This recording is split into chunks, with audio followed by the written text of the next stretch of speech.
in the beginnings, I gotta say, in the name of the queen and country, please have GTA 4, have Black Ops 2, because listen, we're talking about PlayStation Plus Premium. A lot of people feel like that it's a waste of money. Some people find it very good because they're saying that we're gonna be having 700 plus games. I want to see what are those games, and my bet is that we're probably not gonna have Black Ops 2, but are we gonna be wrong? I'm not sure, because we're always wrong, right? But let's go for 2 likes on the video and let's get right into it. Another episode of Before You Buy, the show where we give you some straight up gameplay. I hope I'm wrong. First impressions of the I latest hope we're games wrong. releasing. Today we're talking about something that isn't technically a game.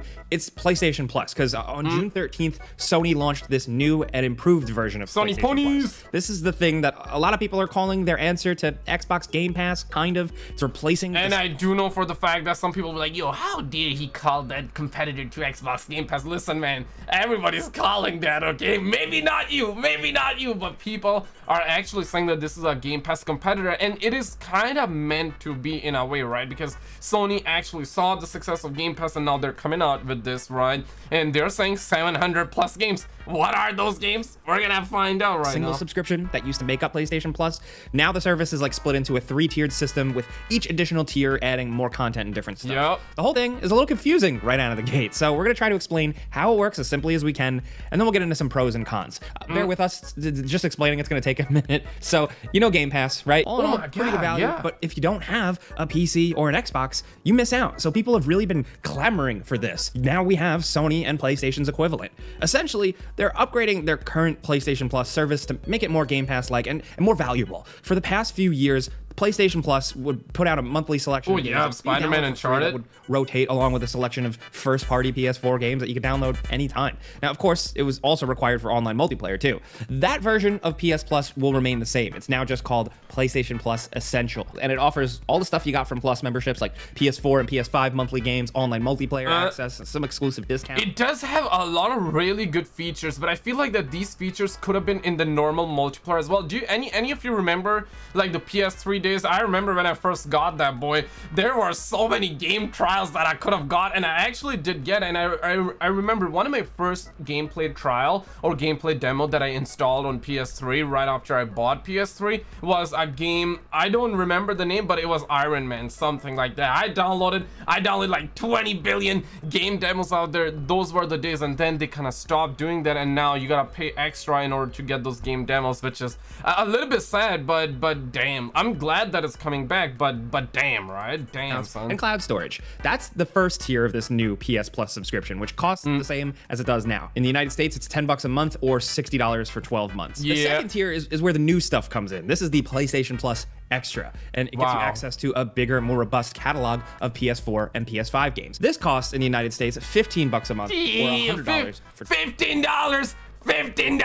Okay, that's not too bad. 12 months. Now the third tier is still kind of bad. $15 is $15. It's maybe the most interesting. It's called PlayStation Plus Premium and gets you access to everything in the previous tiers, along with a selection of PS1, PS2, PSP, and PS3 titles. And if your market has cloud streaming, then you can access certain games using cloud streaming as well. So basically, this tier combines PlayStation Plus with Sony's PlayStation Now streaming service with some extra additions, and it costs in the United States $18 a month or $120 for 12 months. So are any of these new? Now listen, man, $18 a month and you get like online, you get like 700 games. It sounds very good on paper, but what are those games, man? I really want to be like the homie Mr. Dolly. I want to be shaking right now immediately. Okay? Tell me those games. Well, how does it actually compare to other stuff? It mostly depends specifically on what you're looking for. Extra is a subscription most people are probably interested in, and while the selection of first-party titles is pretty good, the third-party part of the catalog is a little bit more spotty. There's definitely a lot of games here, I think like well over 200, but how much value all these games actually add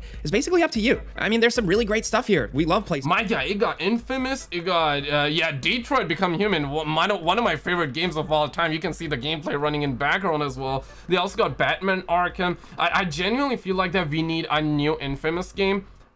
Yeah, some people would say like, well, Yoshikishal, what about remake? What about remake? I would love to get a remake too, but I feel like that we need a new game as well. I don't even remember the story, but obviously I did know life these games when they came out. We need a new game. We need a new game. Come on, man. Like stuff that you can't get elsewhere. It's great to have free access, technically, to new PlayStation exclusives like Demon's Souls remake or Spider-Man. My guy, it is not free. Technically, it's free, but if you pay money, it's free. If you pay money, okay, that's when it's free. Otherwise, otherwise, man. There are some odd omissions. So Uncharted 4 is there, but just the PS4 version, not the Legacy of Thieves remaster. The only way to play the Legacy of Thieves version is to get the premium sub, which just has a trial version. Marvel's Spider... Bro, like, come on, Sony. Like, damn, bro. Like, damn.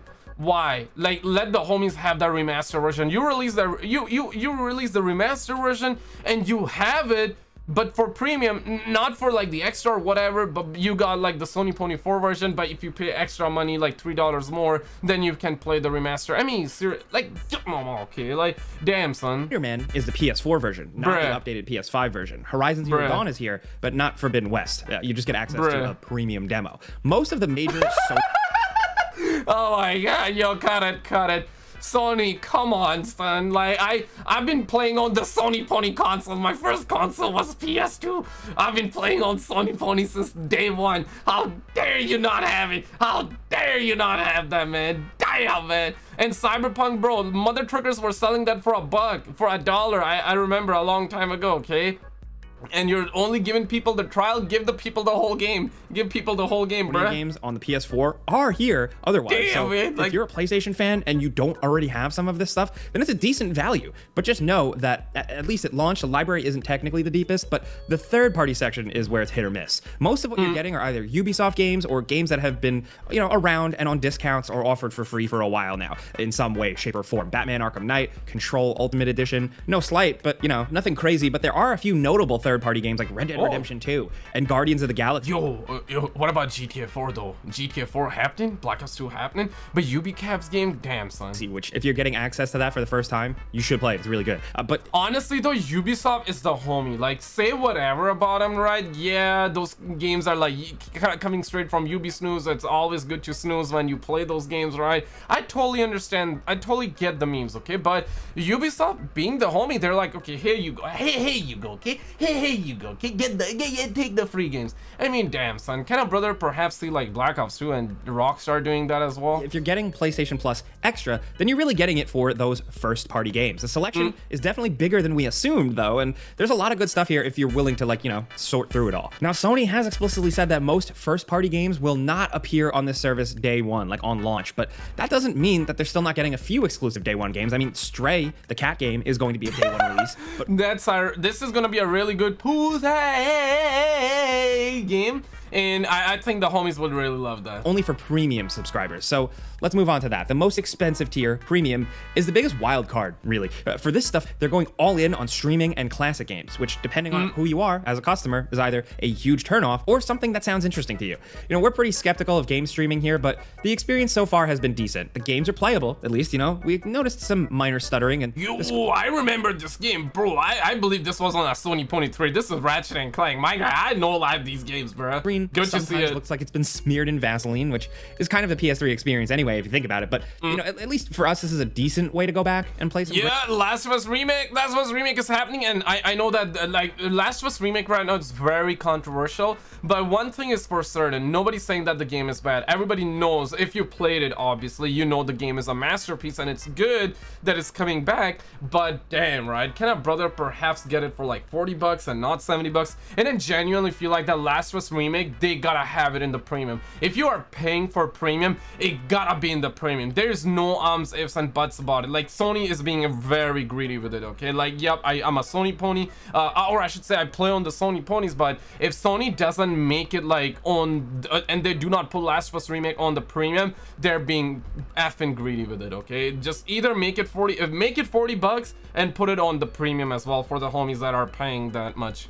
Great PS3 games, as long as your internet connection is fast enough. You know, it might not be the greatest for every single type of game, but it's there. Now, having some access to some of the PS3 catalog is a nice move, but... You think I'm being too harsh, or you think I'm spitting facts, right? Like, go all out in the chat. You think like, yo, Skizza, how dare you say that Sony's being greedy? How dare you say that it should be $40? It should be $70. Get the F out. Let me know your thoughts. I'm really curious to see, because, yep, this is just my opinion. You do not have to agree with it, but if you agree with it, let me know. If you do not agree with it, let me know as well, okay? We'd so much rather have them just port it over and be downloadable. I'd much rather have the option to download these games locally than be forced to just stream them. Right now, this is the only option, and it's not new. Like, if you've been using PlayStation Now, you've probably dived in at least once to stream and play something like Metal Gear Solid 4. I do that, except now Metal Gear Solid 4 isn't available, which sucks. You know, just again, depending on your internet connection, be prepared for some variation. With all game streaming stuff. Oh my god! It got the God of War games as well, even though I played all of them, but I just kind of fired dopamine prematurely there. We got Infamous. Your mileage is gonna vary, and like with the regular catalog, there's some good stuff here and some weird omissions. Having all the Infamous games is great, but like with the Ratchet and Clank games, they're missing Tools of Destruction, the first one released on PS3, and there's Resistance 3, but no Resistance 1 and 2. And again, you know, the Metal Gear Solid 4 thing really stings because it was technically the only place. It's just trapped. Yeah, man. Like, how can you have Resistance 3 but not like 1 and 2? Like, damn, man. Like, why? Just like, can a brother perhaps get that? What did a brother do to deserve that? Like, damn, son. We were really wrong. We are wrong, okay? We're always wrong. Stud muffins are never wrong, but we're always wrong. I understand it's all licensing stuff, but still. The selection of exclusives is somewhat thin, along with some pretty random third-party games like Lords of Shadow 2 and Retro City Rampage, a game that's like 100 megabytes and also on PS4, but you can only stream it with the PlayStation. Did he say 100 megabytes? 100 megabytes for real? PlayStation Plus collection for some reason. So if you're curious about multiplayer, then we've got some good news and bad news. PS3 online multiplayer does work. For some of the games, at least. We managed to join with another player in God of War Ascension, but in MotorStorm Apocalypse, an underrated gem, we would just get an error message. Now, along with those PS3 games, premium members also get a pretty random collection of PS1, PS2, and PSP games, some of which are remasters that they previously released on PS4, like the Jack games and Dark Cloud 1 and 2, while others aren't. The non-remastered games aren't quite anything to get too excited about. They have a few quality of life additions, like a rewind function and the ability to make save states, but that's really somewhat it. Like, that's cool and all, but in the name of the queen and country, can a brother perhaps hear a little bit about Rockstar games and maybe even some Activision games as well? Basic, but it's fine. Wasn't asking for much, but we like changing the resolution and aspect ratio and stuff on some familiar games. And on the positive side, at least the PS1 games actually run at their intended frame rate. If you care enough, you know the 50 hertz, 60 hertz thing, that has been fixed for the North American release. These are the NTSC versions of the games and run at the speed they're supposed to. So while the selection isn't huge, at least all the new games aren't compromised in any way. The selection is pretty small too.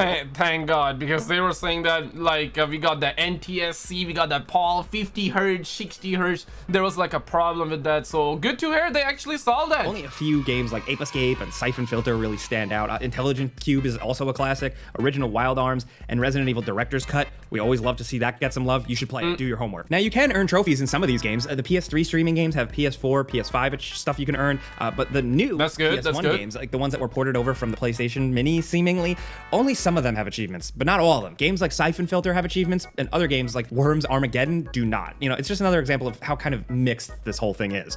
And to round things out, there are some remastered games in the premium catalog, which really should have just been in the extra catalog, like BioShock Remastered, Borderlands The Handsome Collection. This stuff came out on the PS4. It should be in the PS4 collection with everything else. It just feels odd attaching this stuff to premium subs. It just kind of feels like they were kind of grasping to make the premium library more appealing. Some of the stuff barely counts as a remaster too, like Strider, which was a PS4 game that was just a new game in the series. It's not technically a remake. Hopefully these Yo, damn, the homie really spitting right now though. I don't know, man. Yo, they might clip your nuts, man. They might not let y'all have early games to review. Like Sony might be like, but